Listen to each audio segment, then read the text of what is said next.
la manta para presentarla o manifestarla al público de forma oficial. Este acto de correr el velo o descubrir un cuadro que estaba oculto se llama Apocalipsis en el griego. Y esto se aplicó a la Biblia en el último libro, que es la consumación del consejo del plan de la redención de Dios, porque aquí Cristo nos descorre el velo, nos descubre lo que está oculto a la mente natural y nos da a entender las cosas como van a terminar aquí en el planeta Tierra. El Apocalipsis es un libro que nos descubre el plan final de Dios, cómo va a acabar la raza humana, cómo van a acabar las ciudades, qué es lo que va a suceder con el mar y qué va a suceder después de que termine este siglo, qué es lo que sigue todavía. Así que es un libro maravilloso, difícil, profundo, pero con la ayuda del Espíritu de Dios vamos a poder continuar enseñándolo. En esta noche terminamos el mensaje a la iglesia de Pérgamo. Pérgamo, como vimos hace 8 días, fue una iglesia. La palabra Pérgamo significa casamiento, consumado, Pérgamo. Y esta iglesia se casó, se mezcló con el mundo. Y lo pudimos ver de una forma muy amplia a través de cómo el romanismo, a través de los siglos, con el nombre de cristianismo, pervirtió totalmente las principales doctrinas. Y así esta iglesia de Pérgamo es llamada también, en segundo lugar, en los mensajes a las iglesias, al arrepentimiento. Este arrepentimiento lo tienen que tener no solamente las grandes religiones que han marchado o han profesado ser cristianas y han pervertido, adulterado, introducido herejías, sino también muchas iglesias cristianas que han introducido al cristianismo cosas que no están en la Biblia, como tradiciones, etcétera, etcétera. Así que es un mensaje muy tremendo, muy penetrante, en el cual debemos de considerar, reflexionar, meditar, porque Dios nos llamó a defender la pureza de la palabra de Dios. Dios nos llamó, como dice Filipenses 1, a la defensa del Evangelio.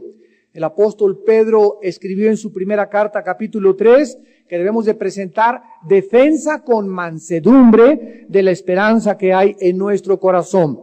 Así pues, si nosotros no defendemos la pureza doctrinal, si nosotros no defendemos la palabra de Dios, si no amamos con todo el corazón las cosas que están escritas y estamos convencidos de que nuestra propia vida está aún de por medio hasta que podamos verdaderamente defender esto, no podemos llamarnos verdaderos vencedores, ni soldados de Jesucristo. Fuimos llamados a pelear, fuimos llamados a entrar a una guerra espiritual sin cuartel, sin armisticio, en la cual consumará el plan de Dios cuando Jesucristo venga a recompensarnos y a todos los vencedores coronarlos de gloria, coronarlos de vida, darles todas aquellas cosas que Él nos ha prometido y entender que vale la pena vivir para Jesús. No se cansen pues de pelear, no te canses, no desmaye tu ánimo. Hay muchas cosas a nuestro alrededor que están obrando para hacernos desmayar, para desanimarnos, problemas en la familia, problemas en el trabajo, problemas con los países, problemas con la humanidad, problemas con el gobierno, pero nosotros tenemos diario que encontrar nuestro consuelo, nuestro descanso, el ánimo que nuestra vida necesita en los pies de Jesucristo. Necesitamos diario venir a hincarnos, a renovar nuestra energía, a echar nuestra ansiedad sobre de Dios, a alimentarnos con esta palabra, porque si no, no vamos a poder sobrevivir. Vamos a caer al suelo, no vamos a ser vencedores y nos perderemos de todas aquellas cosas maravillosas que nos están esperando en esta vida y en la próxima también. Bueno, aquí en Apocalipsis 2. Versículos del 15 al 17, dice la Biblia, y también tienes a los que retienen la doctrina de los nicolaitas, la que yo aborrezco. Por tanto, arrepiéntete, pues si no, vendré a ti pronto, y pelearé contra ellos con la espada de mi boca. El que tiene oído, oiga lo que el Espíritu dice a las iglesias. Al que venciere, daré a comer del maná escondido, y le daré una piedrecita blanca, y en la piedrecita escrito un nombre nuevo, el cual ninguno conoce, sino aquel que lo recibe. En esta noche tenemos como título para terminar la iglesia de Pérgamo, el maná y un nombre nuevo. El maná y un nombre nuevo. Dice en el versículo 15, que Dios escribiéndole, o Cristo, al ángel de cada una de las iglesias, nos damos cuenta que cuando se le llama al arrepentimiento, se le llama al arrepentimiento en primer lugar al líder. Y tienes a los que retienen la doctrina de los nicolaitas. ¿A quién se están dirigiendo estas palabras en singular? No dice y también tienen, sino que está dirigido a los varones, a los líderes de las iglesias, a los pastores de las iglesias, a los que son jefes de familia, a los que somos padres de familia, a todos los varones a quienes se nos ha entregado, 1 Corintios 11:3, la responsabilidad de ser la cabeza. La cabeza. En una familia, Dios le va a pedir el 80% más al varón que a la mujer. Nos va a pedir como padres más al varón que a nuestra esposa. En la iglesia nos va a pedir más a los varones que a las mujeres. Porque a nosotros se nos delegó la responsabilidad del liderazgo, como lo vamos a ver más adelante en la iglesia de Tiatira. Pero cuando el hombre falla, entonces Dios comienza a levantar mujeres para nuestra propia vergüenza. Cuando en un matrimonio falla el hombre, Dios le da las riendas para que la esposa levante las riendas del hogar y no deje caer su hogar. Gracias a Dios por estas mujeres valientes que no han dejado caer las riendas cuando el esposo débil, pusilánime, apático, indolente, frío, que no tiene, ¿verdad?, ningún interés en las cosas espirituales, la mujer las toma y saca a sus hijos y saca a su casa adelante. Gracias a Dios por estas mujeres. Gracias a Dios por las mujeres, que aunque no es la voluntad de Dios que sean las pastoras principales, no hay hombres en muchas congregaciones y Dios levanta pastoras, predicadoras, evangelistas, porque si no alabamos nosotros al Señor, a las mismas piedras, Cristo dice que le pueden alabar. Así que Dios levanta aún de las piedras, aún de lo que es insensato y lo necio del mundo, escoge Dios para avergonzar a los fuertes. Cristo se dirige pues al líder, ¿verdad?, al ángel de cada iglesia. También tienes a los que retienen la doctrina de los nicolaitas. Muy bien, en esta iglesia de Pérgamo se está condenando la tolerancia. Tolerar en tu iglesia, tolerar en tu casa, repito, se puede aplicar no solamente a los pastores, sino la Biblia tiene aplicaciones, un principio, múltiples aplicaciones. Entonces, esta doctrina de los nicolaitas, vamos en primer lugar a entenderla. Viene de dos raíces griegas. La palabra nico significa gobernar o dominar. Ustedes han visto los tenis Nike. Bueno, esa palabra Nike, Nike, significa en el griego conquistar. De ahí viene Nico, de Nike, que es gobernar o dominar. Y Laos significa pueblo. Entonces la palabra nicolaita, Nikos Laos, significa gobierno del pueblo. ¿Qué significa esto que 2 o 3 veces en estas cartas Cristo condena y dice que inclusive aborrece? ¿Cuál era esta doctrina de los nicolaitas que dice Cristo, la cual yo aborrezco? Bueno, vamos al libro de los Hechos, capítulo 13. En primer lugar, para comenzar a comprender algo muy importante que muchos de ustedes ya saben. Una iglesia no se gobierna, no se administra, no se dirige como se dirige una fábrica, una empresa, un negocio o un partido político. Las leyes que rigen a una iglesia, las leyes espirituales que gobiernan a una iglesia, no son las reglas de la mercadotecnia del mundo, ni de la democracia de un partido político, ni de un totalitarismo, ni una dictadura. No es nada absolutamente que tenga su origen en este mundo. El gobierno de una iglesia tiene que ser dirigido igual que el gobierno de mi casa. En mi casa, para gobernar mi familia, no se puede meter un psiquiatra, no se puede meter un psicólogo, no se puede meter la doctora Corazón y menos Walter Mercado. Si yo quiero gobernar mi familia y saber cómo puedo funcionar mi matrimonio y cómo dirigir a mis hijos, no voy a oír los consejos de Montessori, o los consejos de la psicología moderna, o los consejos de la pedagogía, o filosofía existencialista. Yo tengo que gobernar mi casa y mi familia con los principios de la Biblia, que son totalmente diferentes a el modo de pensar y a los métodos que el mundo ha inventado a través de las ciencias, pseudociencias como la psicología, la psiquiatría, pedagogía, etcétera, etcétera. Entonces, tenemos que partir desde este punto. Dios aborrece que nosotros seamos gobernados por el pueblo, por lo que la gente dice, porque no nos ha dejado Dios en su palabra las normas, las leyes, las directrices para poder entender cómo Dios quiere que nosotros gobernemos. Y lo mismo pasa en las iglesias.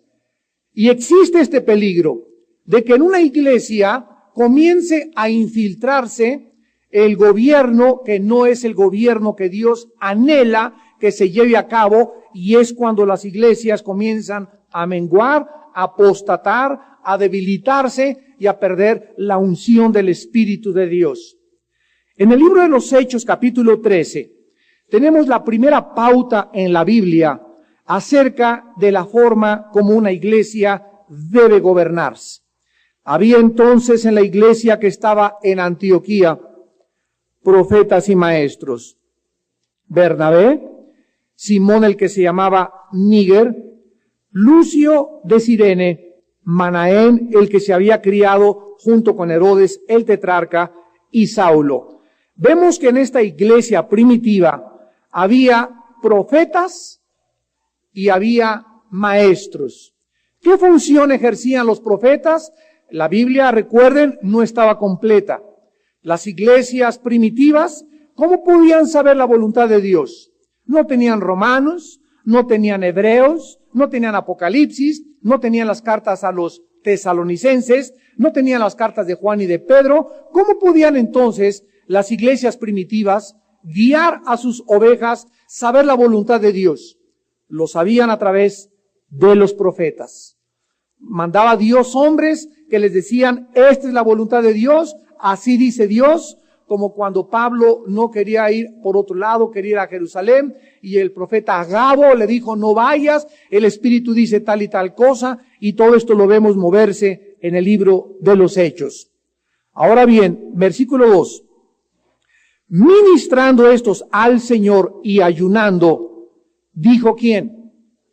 Vean ustedes cómo el Espíritu Santo le hablaba a quiénes: a los profetas y a los maestros, o sea, a los líderes de la iglesia. El Espíritu Santo se comunicó directamente con ellos con una orden: apártenme a Bernabé y a Saulo para la obra a que los he llamado. El Espíritu Santo puso y estableció la directriz. Cuando alguna persona vaya a ser llamada para irse de misionero, para ser pastor, para ser profeta, para ser apóstol, Dios levanta líderes antes que confirmen el llamado de esa persona. Nadie se autonombra de la noche a la mañana: pues aquí está mi iglesia, vénganse, comienzo a tener reuniones. Pues nadie se autonombra apóstol, nadie se autonombra profeta de la noche a la mañana. Esas personas surgen como líderes comienzan a ser escuchadas, a ser vistas, la mayor parte de las veces salen de las mismas iglesias y los líderes de las iglesias confirman que ese hermano tiene el llamado al discipulado, al pastorado o al oficio al cual el Espíritu Santo lo haya escogido. Entonces, versículo 3, habiendo ayunado y orado, les impusieron las manos y los despidieron. Ellos entonces, noten por segunda vez, el Espíritu Santo los escoge y el Espíritu Santo los envía. Enviados por el Espíritu Santo. No por los líderes, sino por el Espíritu Santo. Descendieron a Seleucia y de allí navegaron a Chipre. Vemos pues que el diseño de Dios, desde el libro de los Hechos, es que la iglesia sea gobernada, al igual que tu casa y al igual que mi casa, por su Espíritu, operando a través de hombres escogidos por Él. Si yo quiero que mi casa pueda realmente, mis hijos y mi esposa, saber la voluntad de Dios, Dios busca primero al varón. Por eso, no te cases con ningún hombre que no sea un líder espiritual, que te lea la Biblia, que ore contigo, que tenga él más interés en las cosas espirituales que la mujer, porque se van a invertir los papeles y vas a sufrir mucho. El hombre es a quien Dios le entregó el liderazgo. Ese es el diseño de Dios. Él fue el que lo creó, Él fue el cual es su origen, y Él fue el que lo estableció para que nosotros nos sometiéramos, no para discutirlo, sino para obedecer el diseño de Dios. Qué grande responsabilidad entonces tenemos los varones.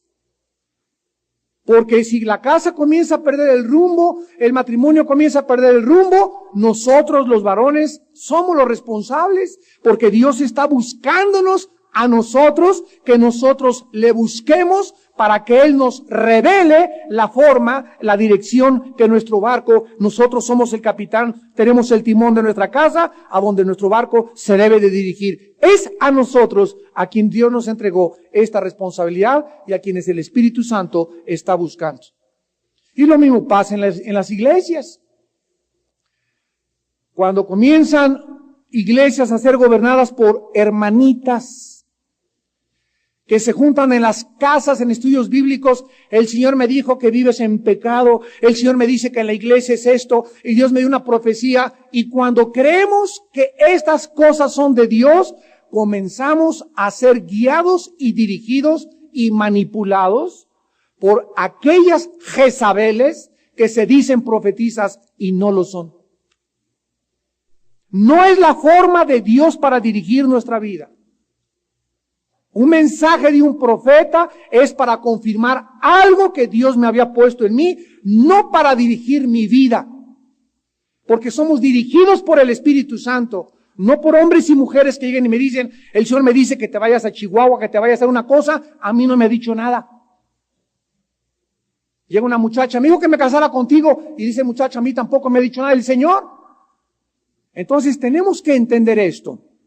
Hoy en la mañana me venía platicando mi esposa de un caso que tuvimos ahí en nuestra casa, y nuestros hijos fueron invitados a un campamento de la escuela, y aparentemente pues muy bonito, 3 días en el campamento, Valle de Bravo, bla, bla, bla, bla, bla, bla.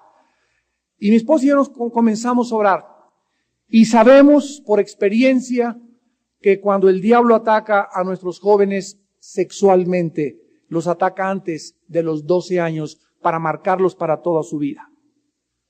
¿Dónde es cuando comienzan las relaciones homosexuales? En los campamentos de los niños.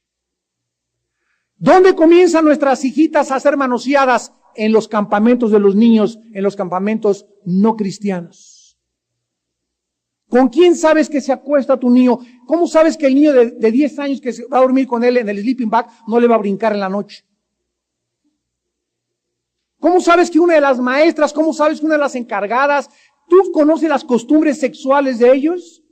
Dios nos ha dado un discernimiento para que entendamos que el diablo nos va a pintar todas las cosas bonitas, etcétera, etcétera, y nosotros tenemos que tener el cuidado, la sensibilidad para poder saber cuándo darle a un hijo un permiso.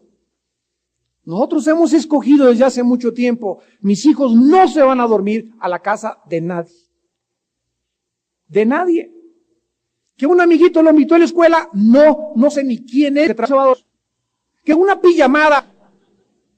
Hermanos en Cristo, se subir las antenas y no navegar con que nos digan babotas. Navegar en la vida, ¿verdad? Dice en Proverbios, el simple pasa y se deja llevar por el daño. El simple es la persona sin discernimiento, la persona que todo se lo cree. Ay, pues, ¿qué tiene de malo? Ay, pobrecito. Ay, pues, ¿qué les va a pasar? Pues no los puedo meter en una caja de cristal. Claro que no lo vas a meter en una clase de cristal, y mejor que pienses que va a pasar algo malo antes de que creas que cualquier cosa es buena, sobre todo cuando son menores de edad. Tenemos que cuidarlos. Tenemos que defender nuestra familia. Y tenemos que tener el discernimiento para poder hacerlo. El Espíritu Santo envió a estos hombres para que ellos pudieran iniciar la obra de misioneros. En Efesios 4, 11 y 12, todo el mundo sabe este versículo. Él mismo constituyó a unos apóstoles, profetas, pastores, evangelistas, pastores y maestros. ¿Quién es el que le dijo, tú vas a ser apóstol, tú vas a ser profeta, tú maestro, tú músico, tú futbolista, tú basquetbolista? ¿Quién? No oigo. Dios. Les decía antier en el estudio del Salmo que estamos dando en el sur, el jueves pasado, que se ha comprobado científica y genéticamente que los genes que traemos dentro de cada célula, que determinan, ¿verdad?, el color de nuestro pelo, la estatura, etcétera, etcétera, se acaba de descubrir que además estos genes que traemos dentro determinan muchas veces la potencialidad, la tendencia, la facilidad que una persona tiene para la pintura, otra para la música, otra para el básquetbol, otra para el fútbol, etcétera, etcétera. Tomaron a 25 reclutas de un boot camp. Boot camp en inglés significa como el servicio de la cartilla nacional, pero ya los reclutan durante 3 años a los jóvenes y los encierran en un campamento y los atornillan, los han visto ustedes en las películas, y les gritan y ponen a los jóvenes así, llega el sargento, ¿y tú qué me ves? Cara esto, levántate aquello, y no me grites, y los empujan. Y saben ustedes que esta presión a la que lo ponen los jóvenes es para que los jóvenes aprendan a obedecer sin discutir. Para que crezcan y sí, mi general, no mi general, lo que usted diga, mi comandante. Porque la tendencia más grande en un joven es la rebelión. Y cuando los jóvenes crecen haciendo lo que a ellos les da la gana e imponiendo su voluntad, comenzamos a ver que más tarde ellos son muy infelices porque sufren. Te tienes que acostumbrar desde que tú eres niño a tus propios hijos a que no vas a hacer tu voluntad. Necesitamos aprender a someternos. Bueno, escogieron a 25 reclutas y les tomaron a todos una muestra de piel para sacar su ADN, ácido desoxirribonucleico, y analizaron los genes de todos ellos y se dieron cuenta que eran muchachos de 18 a 22 años. Había de estos 25 reclutas 4 muchachos que cuando corrían aguantaban 10 kilómetros y llegaban como si nada después de los 10 kilómetros. Los alimentaron con la misma clase de alimentos, dormían la misma cantidad de tiempo, en fin, todo esto durante 3 años con estos 25 reclutas. Y en los genes descubrieron un gen en los que aguantaban los 10 kilómetros que los otros 20 no tenían. Por lo que los otros se fatigaban más tiempo, en otras palabras, no traían la disposición genética, hereditaria, codificada dentro de sus células para ser tan fuertes, tan aguantadores y tan deportistas como los que sí lo traían. ¿Quién le puso a Michael Jordan un gen que agarra la pelota y nivela la canasta y le hace así, las mete todas? Toma a Michael Jordan y mételo y cámbialo por Hugo Sánchez con los Pumas.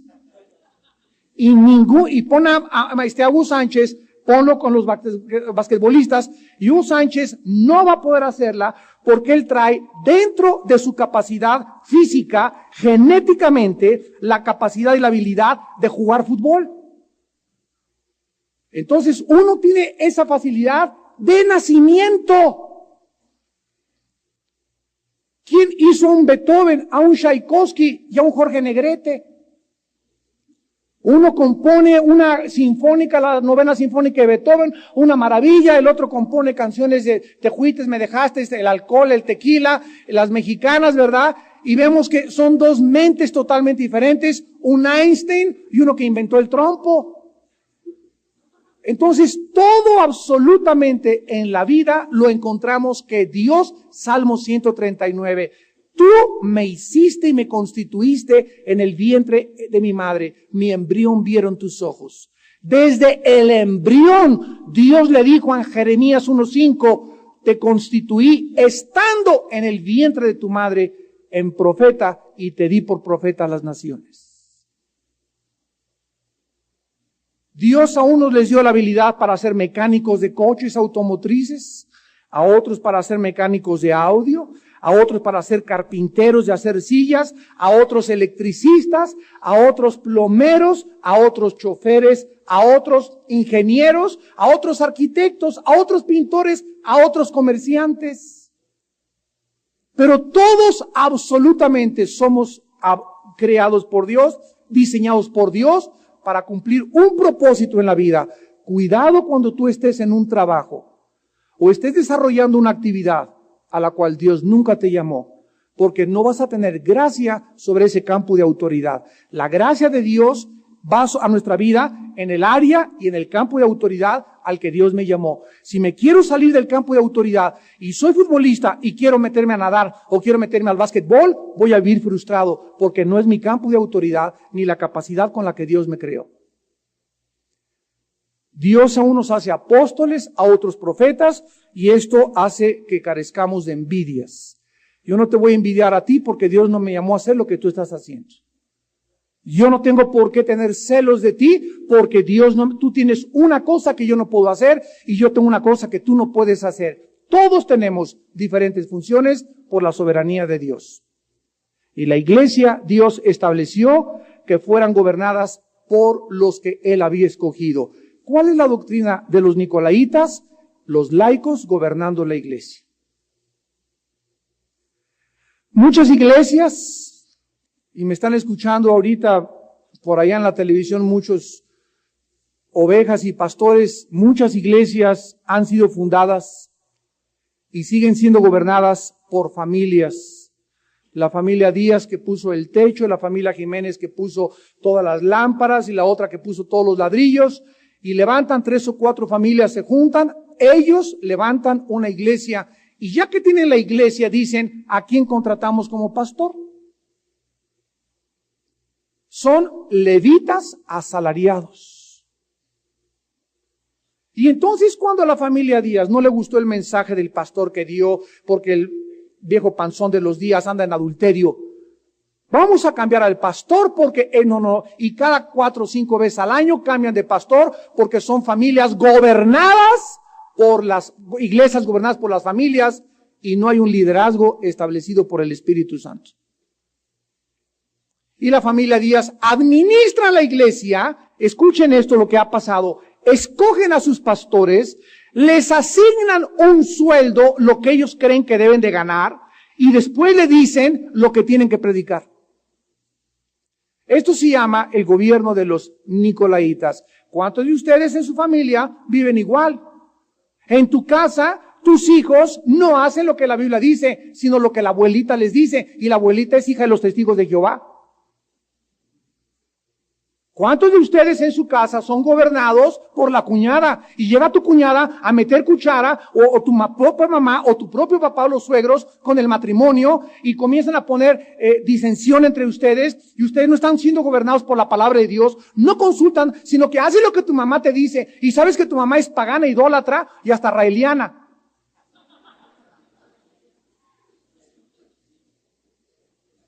Dios no diseñó que fuésemos gobernados por nadie más que por Él.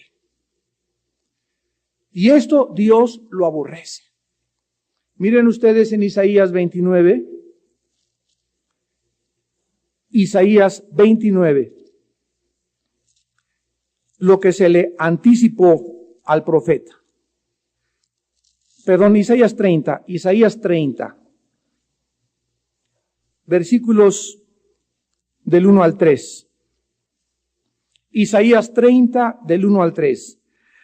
¡Ay de los hijos! Ustedes saben que cada vez que existe la expresión ¡ay! Implica dolor, sufrimiento, vergüenza, oprobio, miseria. ¡Ay de los hijos que se apartan! Dice Jehová. ¿Para qué cosa? Aquí es tipo del mundo. Y la Biblia dice claramente aquí, cuando nos apartamos de Dios y pedimos consejo a la doctora corazón, al psiquiatra, al suegro que no son cristianos, al maestro, no importa quién sea, comenzamos a descender. Observen el versículo 2. Descendemos a Egipto. Ir al mundo a pedir consejo es descender. Y no han preguntado de mi boca para fortalecerse con la fuerza de Faraón. ¿A quién representa Faraón en el Antiguo Testamento? A Satanás. Cada vez que tú vas y recurres a pedir consejo de alguien que no es el que Dios ha establecido para poder gobernar y no es el Espíritu Santo, te estás fortaleciendo en la fuerza del diablo y poner tu esperanza en la sombra de Egipto.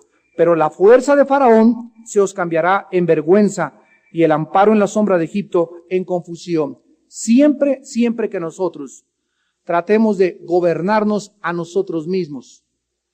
Cuando ya dejo mi familia y dejo la iglesia, nosotros como individuos debemos ser guiados por el Espíritu Santo. Mis decisiones tienen que ser guiadas porque en la mañana pasé el suficientemente tiempo con Dios en la Biblia para tener paz de la decisión que voy a tomar. Y yo tengo, hay hermanos que, hermano, ¿qué hago? Y dependen, al pastor lo toman como un Dios y no hacen nada sin que el pastor les diga hasta con quién se casen. Y esto no es así, amadas ovejas. Dios no quiere que nosotros seamos guiados así. Les decía hace unos momentos que llegó esta niña a preguntarle a mi esposa y mi esposa le dijo, mijita, no vas a ir a ese campamento porque mamá, mi esposa le contestó, ve y tú pregúntale a Dios por qué estamos tomando tu padre y yo esta decisión. Se metió a su cuarto, estuvo orando y salió gozosa. Dios me dio una palabra, Eclesiastés 11, guárdate los pecados de la juventud que son vanidad porque la juventud es vanidad. Entonces yo te puedo decir una cosa, mira, toma esta decisión, hermano, pero Dios te la tiene que confirmar a ti. Tú no puedes estar siendo llevado por las decisiones. ¿Y qué quiere que haga? ¿Querrá Dios que vaya a Guadalajara, pastor? ¿Y querrá Dios que me case con esta, pastor? ¿Y qué debo hacer en aquella cosa, pastor? Pregúntale a Dios. Yo te puedo decir, mira, hay principios en la Biblia. Es todo lo que un pastor te puede decir. Pero la última decisión tú la tomas. Porque es tu responsabilidad delante de Dios. Y cuando no tomamos y asumimos esta responsabilidad, somos desviados del camino y sacados de la obra de Dios. Ahora en Apocalipsis, versículo 16, Cristo, ojalá que hayan entendido esto, que se aplica como individuos, como familia, como iglesia, la doctrina de los nicolaitas, ser gobernados por extraños, en otras palabras, y no por la palabra y el Espíritu. Dios te manda que te arrepientas. Arrepiéntete. Arrepentirse es darnos una vuelta de 180 grados hacia Dios.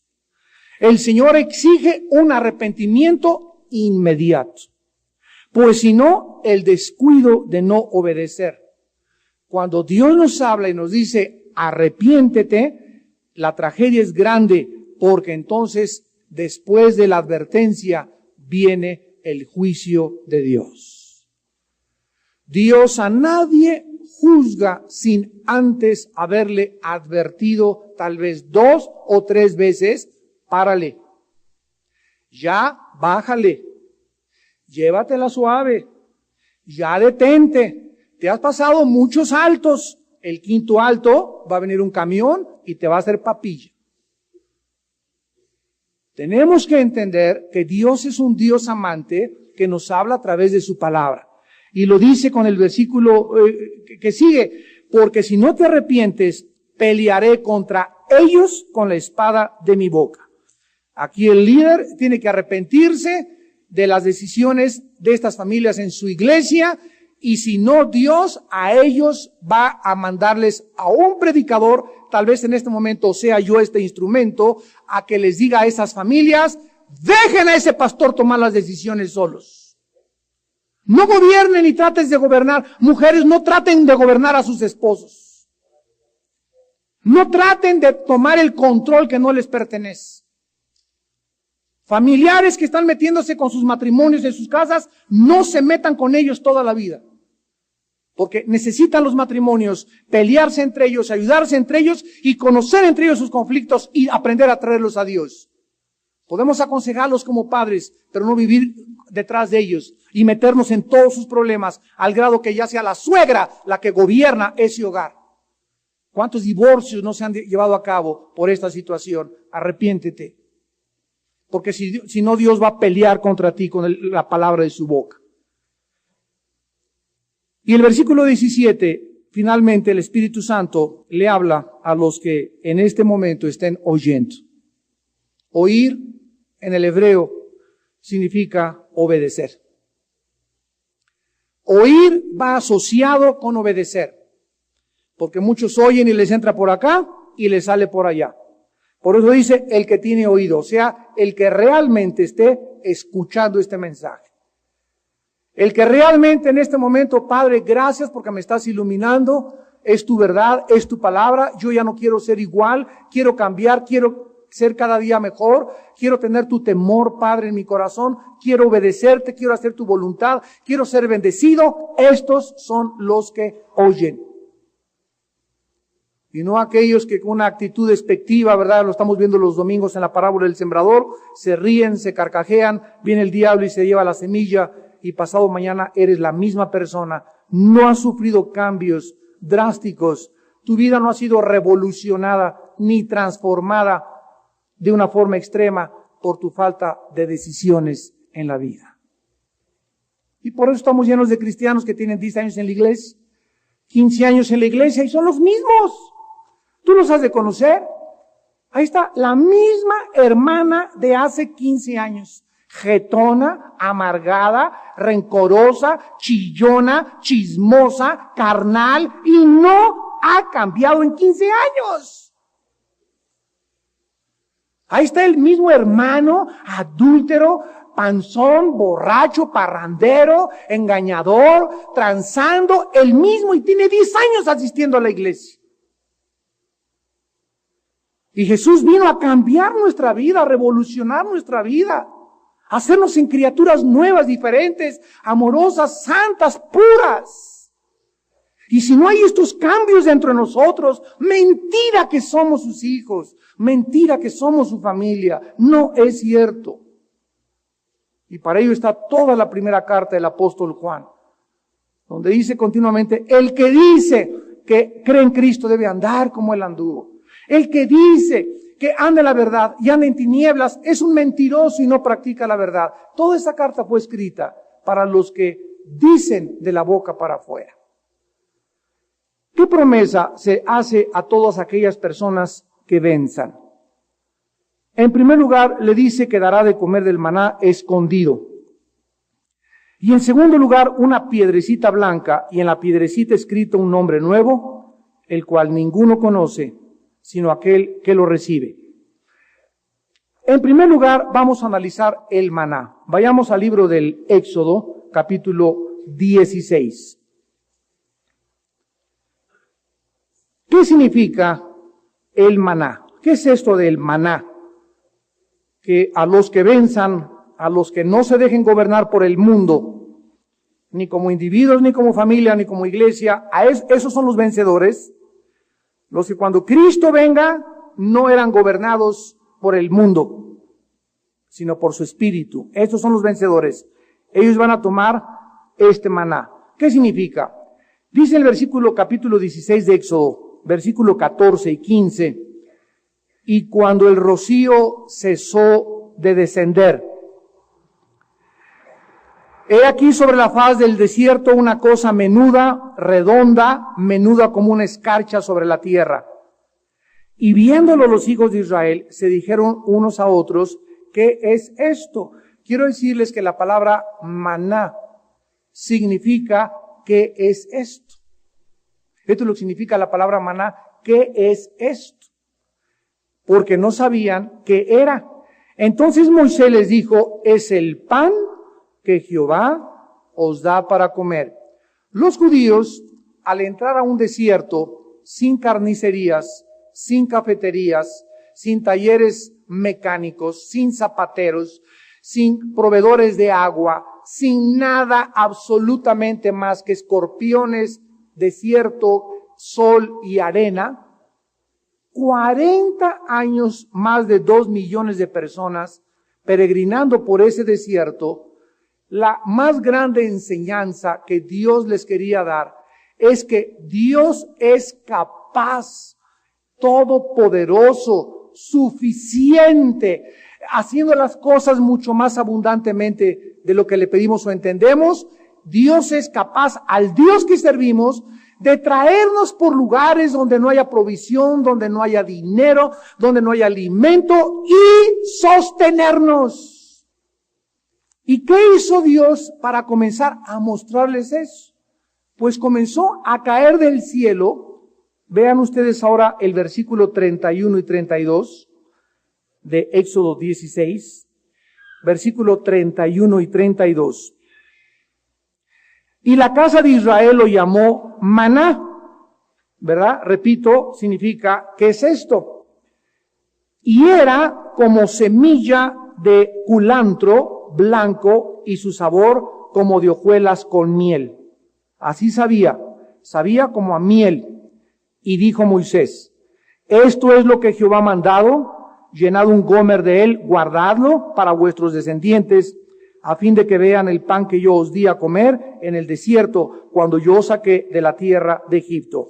Muy bien, durante casi la mayor parte del peregrinar en Egipto, los judíos comenzaron a depender a que cayera este alimento del cielo. Repito, no había tiendas donde comprar un refresco, no había nada. No podían ya depender de nadie más que de Dios. Y Dios les dijo, por favor, Moisés, que nadie guarde de más para el otro día. O sea que caía a diario el maná y cada quien tenía que juntar solamente para lo que el día le iba a alcanzar. Pero había muchos que decían, ¿y si mañana no cae? Entonces comenzaban a guardar de más en las cubetas, y a las personas que hacían esto, completamente podrido el maná, se les echaba a perder. Como un juicio y un castigo de Dios. ¿Por qué? Porque Dios quería enseñarlos a que dependieran diario de Él. El pan nuestro dice así, el Padre nuestro dice así, el pan nuestro de cada día, dánoslo hoy. Jesús le dijo en Mateo 6 a los discípulos, no se afanen por mañana. ¿Qué comeré? ¿Qué vestiré? ¿Dónde trabajaré? Hoy Dios te ha dado de comer. Hoy tienes con qué taparte. Hoy tienes donde dormir. Mañana a lo mejor ni amaneces. Entonces, no traigas a tu vida preocupaciones. No te ocupes antes de las cosas que ni siquiera han sucedido, porque te estás preocupando de algo que a lo mejor no sabes qué va a pasar. Depende de mí para que mañana, hoy acuéstate como angelito, acuéstate alabando al Señor, mañana Dios te proveerá, mañana te preocuparás, hoy duerme tranquilo, no te quite el sueño, el afán, por nada estén afanosos. Esta es la vida que Dios nos ha venido a dar, una vida de confianza en Él. Una vida de seguridad en sus promesas. Una vida donde comenzamos a practicar esto y a descubrir que eso es vivir. Vivir es vivir tranquilos. Eso es vivir. No hay peor infierno que una vida frustrada, amargada, incierta, llena de desesperanza. Eso no es vida. Ya estás comenzando un infierno en tu propia vida. Dios quiere que diario te levantes, alabaré a mi Señor, y Dios, el número de los redimidos, y bla, bla, bla, bla, bla, bla, bla, bla, bla, etcétera, etcétera, y cómo están, y tranquilo, y feliz, y con mucha paz, y que así gobiernes tu vida diario, y comiences a desarrollar ese hábito bendito de depender diario de Él. No trates de, al banco, y si mañana, y la inflación, y el dólar está a 11 pesos, échale más al banco. Cristo dijo, no inviertas tu dinero donde el orín y la polilla corrompen. Y quieres realmente asegurarte, no importa que se vaya el dólar a 25 pesos, quieres realmente asegurarte que nunca te va a faltar, invierte en el reino de Dios, donde ni el orín ni la polilla corrompen. Ahora, este maná, vayamos a Juan capítulo 6, Cristo le da la interpretación en Juan capítulo 6. Cristo nos interpreta lo que significaba ese alimento del cual Dios les hizo depender bajo el antiguo pacto. Y en Juan 6, versículo 32, en adelante Jesús dijo, de cierto os digo, no os dio Moisés el pan del cielo, mas mi Padre os da el verdadero pan del cielo. En otras palabras, lo que Moisés le dio a Israel no era el verdadero pan. El pan que Moisés le dio a Israel era un pan físico. Ahora Jesús dice, les voy a mostrar un pan más importante, porque si a ellos no les faltó en el desierto ese pan, quiero decirles, versículo 33, porque el pan de Dios es aquel que descendió del cielo y da vida al mundo. Le dijeron, Señor, danos siempre este pan. Jesús les dijo, yo soy el pan de vida. El que a mí viene nunca tendrá hambre, y el que en mí cree no tendrá sed jamás. Jesús nos dice en esta noche, Dios mi Padre quiere que tú diario me comas. Jesús quiere que diario nos alimentemos de Él. ¿Dónde encontramos este alimento, que es Jesús? En las páginas de las Sagradas Escrituras en la Biblia. Diario Dios quiere que venga y coma de Él. Y me alimente con la Biblia, y pase tiempo con la Biblia, porque lo que comí hoy, así como el pan y la cena que hoy comí, hace la digestión, y mañana tengo que desayunar, y depender otra vez del alimento físico para alimentar mi cuerpo físico. Diario tenemos que depender de comer este pan, que es la vida de Jesús. Todos ustedes que han descubierto a Jesús como su alimento, como su verdadero pan, están satisfechos. No tienen un vacío ni un hueco aquí adentro. La gente que no tiene a Jesús y que no come diario de este pan, vive vacía. Tiene un vacío y lo quieren llenar con sexo, lo quieren llenar con alcohol, lo quieren llenar con drogas, lo quieren llenar con dinero, lo quieren llenar con diversiones, lo quieren llenar con tantas cosas que no caben aquí ni jamás te van a llenar, porque el verdadero pan, el verdadero alimento, por lo cual debemos depender de Dios, se llama Jesús. Ahora, cuando Dios dice en Apocalipsis capítulo 3 que el que venza comerá este maná, ¿qué significa? Que por toda la eternidad después de muertos, aun cuando en esta vida dependemos de Jesús para que Él nos alimente, en la otra vida también seguiremos alimentándonos de la vida de Jesús. Jesús es, desde el momento de nuestra salvación, nuestro alimento en esta vida temporal, y por toda la eternidad será mi alimento espiritual. Veamos rápidamente esta verdad en Isaías capítulo 2, cuando en el milenio todos los pueblos y todas las gentes vendrán a alimentarse de Jesús. Dice Isaías capítulo 2, versículo del 2 al 3. Acontecerá en lo postrero de los tiempos, que será confirmado el monte de la casa de Jehová como cabeza de los montes. Ustedes saben que este monte es el monte de Sión, donde está construida Jerusalén. Y será exaltado sobre los collados y correrán a él, ¿quiénes? Todas las naciones. De acuerdo a este capítulo y a Apocalipsis 21 y 22, van a haber naciones otra vez después de que acabe este mundo y reinemos con Cristo. Van a haber naciones otra vez, pero ahora sí con gobernantes puestos por Cristo y por gobernantes llenos del Señor. Y versículo 3, y vendrán muchos pueblos diciendo, venid y subamos al monte de Jehová, a la casa del Dios de Jacob, y nos enseñará sus caminos. Observen, después de esta vida, en el milenio, seguiremos aprendiendo.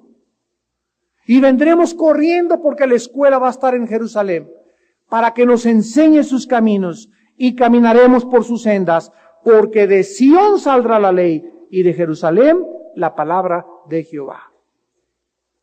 ¿Quiénes tendrán este privilegio? Aquellos que en esta noche no permitan que el mundo los gobierne. Aquellos que no permitan que ser influenciados por filosofías extrañas, como dice Colosenses 2:8, mirad que nadie los engañe con filosofías extrañas. Aquellos que no dejaron permear su mente por Marx, ni por Carlos Darwin, ni por Nietzsche, ni por el Che Guevara, ni por Hussein, ni por Castro, ni por ningún filósofo del mundo. Aquellos que fueron transformados y renovados en su manera de pensar por la bendita, eterna, incorruptible palabra de Dios.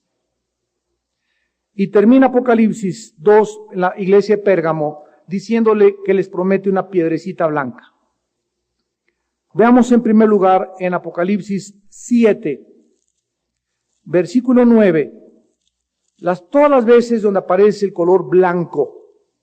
¿Qué significa la piedra blanca, la piedrecita chiquita blanca? En Apocalipsis 3:5 ya vimos vestiduras blancas. En Apocalipsis 7:9, después de esto miré una gran multitud, la cual nadie podía contar, de todas las naciones y tribus y pueblos y lenguas que estaban delante del trono y en la presencia del Cordero, vestidos de ropas blancas. Apocalipsis 19. Ahí en el cielo, Juan ve a todos los santos vestidos de blanco. Apocalipsis 19, versículo 8. Y a ella se le ha concedido que se vista de lino fino, limpio y resplandeciente, porque el lino fino es las acciones justas de los santos. Sabemos que el lino, ¿verdad?, es de color blanco. Versículo 14. Y los ejércitos celestiales vestidos de lino finísimo, blanco y limpio, le seguían en caballos blancos. Y en Apocalipsis 20, versículo 11, vi un gran trono blanco. ¿Qué significa el blanco? Dos cosas: la pureza de lo celestial. La pureza de lo celestial.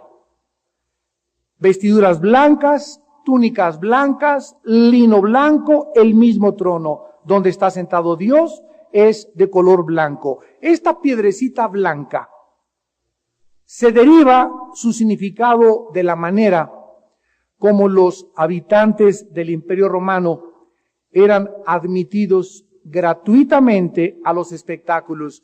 Así como si ahora vas a entrar al Estadio Azteca, hay colas y te dan un boleto. A las personas que se les admitía gratis en los coliseos romanos, se les entregaba a la entrada una pieza de pan y una forma de piedrecita blanca. De ahí viene la palabra pan y circo para el pueblo. O sea, el gobierno quería al pueblo tenerlo contento, los invitaban al coliseo, les daban una pieza de pan y una piedrecita blanca. Esta piedrecita blanca parece indicarnos, ¿verdad?, que el vencedor tenía una entrada libre a esta celebración relacionada con el Imperio Romano. Y esta entrada gratis era una piedrecita blanca. Los que tenían la piedrecita blanca podían entrar gratis. A los que no se les daba una pieza de pan y a otros se les daba la piedrecita con la pieza de pan.